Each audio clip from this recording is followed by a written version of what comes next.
हरी भरी वादियों से घिरा एक सुंदर गांव था। गांव के बीचों बीच एक विशाल बरगद का पेड़ खड़ा था, जो कई पक्षियों का आशियाना था। उसी पेड़ पर एक नन्ही चिड़िया अपने जीवन साथी के साथ रहती थी। दोनों ने मिलकर टहनियों, घास और रुई से एक प्यारा सा घोंसला बनाया था। यह उनका पहला घर था और उसमें उन्होंने बड़े प्यार और मेहनत से अपनी दुनिया सजाई थी। चिड़िया हर सुबह मधुर आवाज में चहचहाती, जिससे पूरा गांव गूंज उठता। गांव के बच्चे अक्सर उसे देखते और उसकी मीठी आवाज से आनंद लेते। चिड़ा सुबह सुबह दाना चुगने निकलता और चिड़िया घर को संभालती। धीरे धीरे मौसम बदला और उनके घोंसले में छोटे छोटे नन्हे चूजे आ गए। पूरा पेड़ उनके जीवन की किलकारियों से गूंजने लगा। लेकिन सुख का यह संसार ज्यादा दिन तक टिक न सका। एक दिन गांव में आंधी तूफान आया।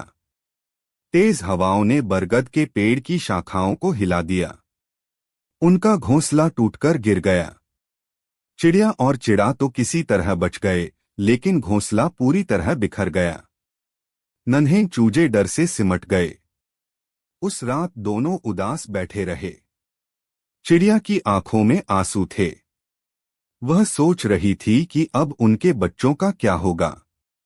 सुबह हुई तो सूरज की किरणें आईं। चिड़ा बोला, उदास मत हो चिड़ी, घर टूटा है तो क्या हुआ, हम फिर से बनाएंगे। यही तो जीवन है, गिरकर उठना और आगे बढ़ना। चिड़िया ने गहरी सांस ली और मुस्कुराकर कहा, हाँ सही कहते हो, हमें हार नहीं माननी चाहिए। दोनों फिर से घर बनाने निकल पड़े। वे दूर दूर तक टहनियां और सूखी घास ढूंढकर लाते। गांव के बच्चे भी उन्हें देख मदद करने लगे। कोई बच्चे चिड़िया को रुई लाकर देते तो कोई चावल के दाने। गांव की औरतें आंगन से थोड़ा सा अनाज छिड़क देती ताकि उन्हें दाना मिल सके। धीरे धीरे सब मिलकर उनका नया घर बनाने में मदद करने लगे। कई दिन की मेहनत के बाद बरगद की ऊंची शाखा पर एक नया, मजबूत और सुंदर घोंसला तैयार हो गया। इस बार दोनों ने घोंसले को और भी मजबूती से बनाया ताकि फिर से आंधी तूफान में न टूटे। चिड़िया अपने नन्हे चूजों को नए घर में ले आई। अब सब सुरक्षित थे। दिन बीतते गए। नन्हे चूजे धीरे धीरे बड़े होने लगे।